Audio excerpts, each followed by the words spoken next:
রহমানুর রহিম। আসুন বেশি করে ফল লাগাই, ফলজ বৃক্ষ রোপণ করে ফলের চাহিদা মেটাই। বাতাবি লেবু, আম গাছ,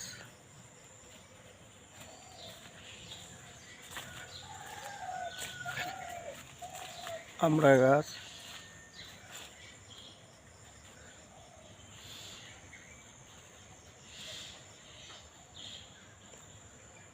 ফলজ বৃক্ষর বাগান করি, পরিবেশ সৌন্দর্য রাখি, ফলের চাহিদা মেটাই।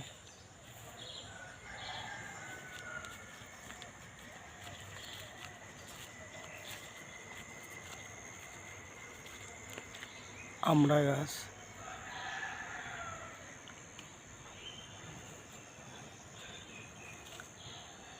বাহ কি সুন্দর বাহারি ফুল। নজরুল সরকার।